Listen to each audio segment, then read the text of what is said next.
Selamat malam saudara yang dikasih Tuhan, kita berjumpa lagi dalam Syafaat Malam GKI Gading Indah. Nah, apakah Anda sebagai orang tua misalnya punya satu harapan untuk anak atau anak-anak Anda? Pasti ya, pasti punya. Saya pun pasti punya harapan akan anak dan atau anak-anak saya. Dan dalam batas tertentu harapan itu wajar ya, misalkan bagaimana anak kita bisa menggunakan semua potensi yang Tuhan sudah berikan kepadanya secara optimal ya, bisa belajar dengan baik, mungkin mendapat hasil yang baik seturut dengan apa yang ia pelajari, bisa mengembangkan talenta, berkat-berkat yang Tuhan berikan dengan sebaik-baiknya, dan itu wajar.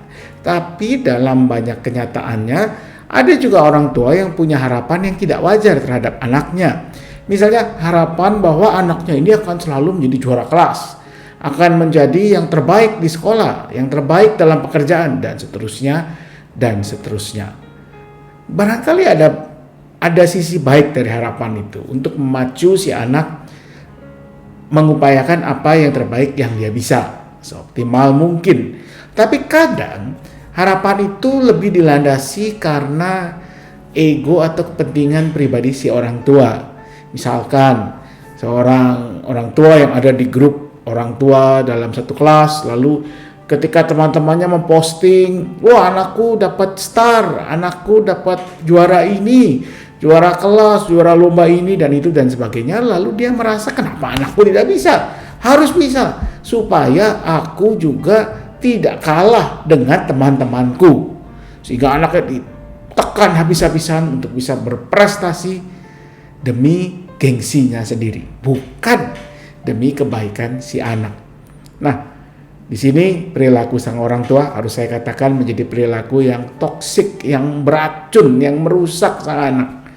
Karena sebagai orang tua harusnya kita juga belajar menerima anak-anak kita sebagaimana adanya mereka. Setiap anak punya kelebihan, kekurangan, kekuatan, kelemahan. Bahkan dalam teori pendidikan modern, misalnya di multiple intelligences atau kecerdasan yang beragam, yang namanya kecerdasan tidak lagi hanya diukur dari kecerdasan akademik atau dulu dengan misalnya IQ, intelligent quotient, tapi ada juga yang diukur dari kecerdasan emosi, bagaimana dia punya kecerdasan secara kinestetik, dia dalam bergerak, berolahraga, atau kecerdasan sosial, berelasi dengan orang, bagaimana dia bisa membangun empati terhadap orang lain dan sebagainya.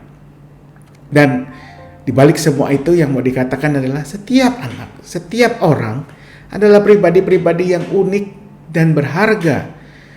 Bukan cuma di mata manusia, tetapi terlebih di mata Tuhan. Sebagaimana dinyatakan oleh pemazmur seperti ini.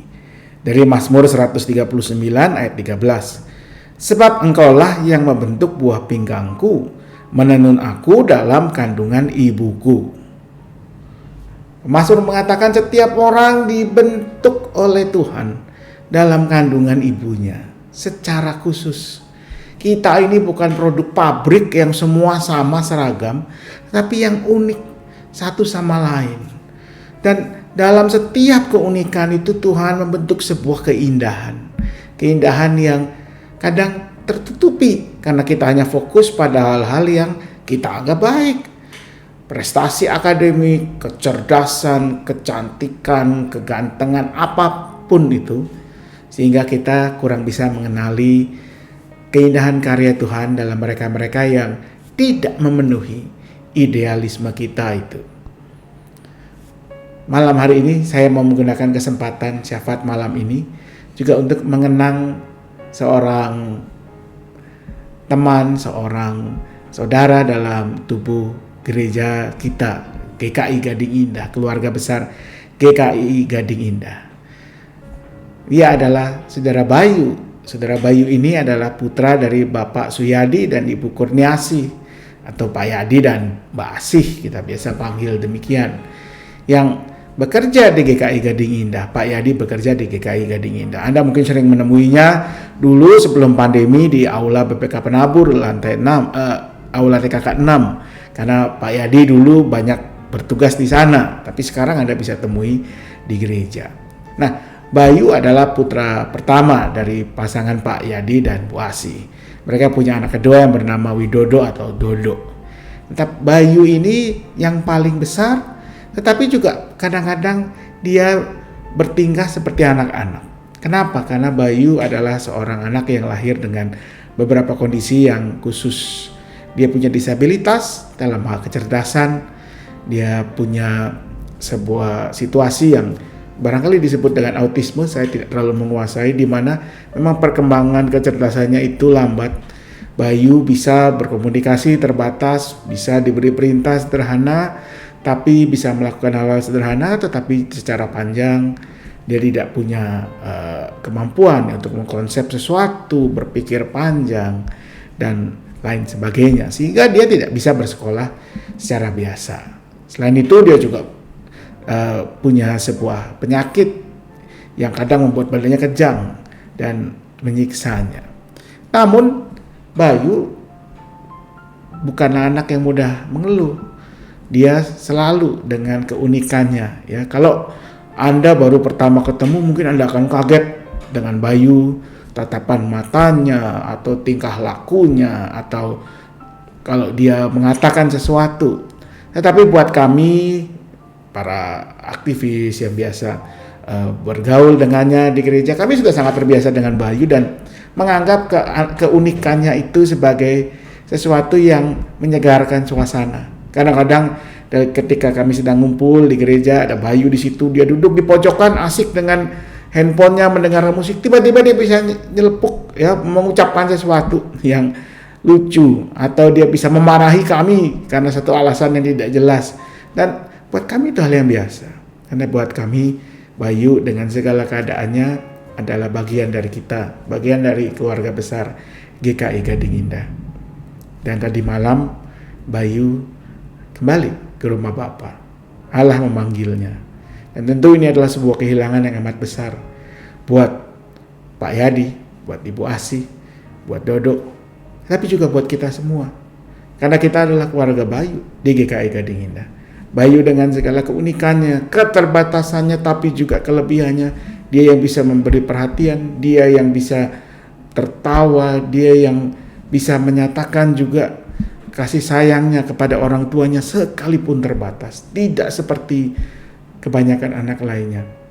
Tetapi Bayu buat keluarganya dan buat kita adalah sebuah permata yang menghiasi kehidupan, di mana di dalamnya kita melihat karya kasih Tuhan yang begitu indah. Kiranya kita semua boleh menyambut orang-orang seperti Bayu dengan tangan terbuka. Kita boleh menyambut mereka sebagai bagian dari keluarga besar kita.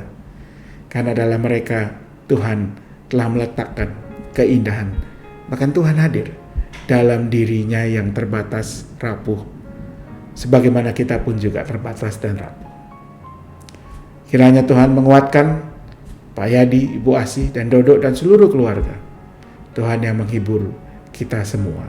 Selamat malam, Tuhan memberkati selalu. Mari kita berdoa. Ya Tuhan, kami bersyukur untuk setiap kehidupan yang Kau berikan kepada kami. Kami percaya bahwa kehidupan kami semuanya, bagaimanapun keadaannya, adalah bagian dari anugerah Tuhan.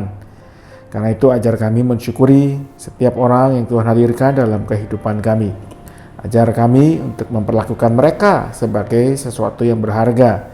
Karena Tuhan sendiri yang telah membentuk mereka, Tuhan yang menganugerahkannya kepada kehidupan kami. Dengan demikian, biarlah kami sebagai para orang tua tidak menjadikan anak-anak kami sebagai objek dari obsesi atau ambisi kami pribadi, tetapi kami mau belajar menerima mereka sebagaimana adanya mereka Tuhan jadikan. Kami mensyukuri segala keberadaan mereka, dan kami boleh memberikan setiap waktu, tenaga, pikiran, hati yang Tuhan berikan pada kami untuk kebaikan mereka. Kami mau berdoa ya Tuhan, pada hari ini kami mau berdoa untuk bangsa dan negara kami di tengah pemulihan COVID-19 yang masih harus terjadi. Beri hikmat pada para pemimpin kami untuk mengambil keputusan-keputusan yang terbaik. Berikan hikmat juga kepada setiap kami untuk melakukan apa yang bisa kami kerjakan dengan sebaik-baiknya.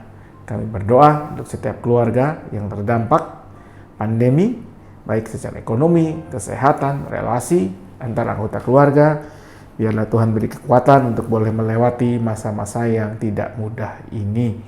Berdoa juga untuk gereja-gereja Tuhan yang tengah bergumul dengan berbagai kondisi mereka, khususnya menjelang Natal. Biarlah setiap pergumulan justru membuat gerejamu makin menyadari apa makna sejati, makna terdalam dari Natal. Sehingga gerejamu sungguh mau mencari, mewujudkan apa yang memang benar, apa yang memang merupakan makna terdalam dari Natal tersebut. Hari ini secara khusus kami mau mengingat dan mau berdoa. Kami mau mengingat keluarga dari kekasih kami, Saudara Bayu, yang tadi malam telah kembali kepadamu.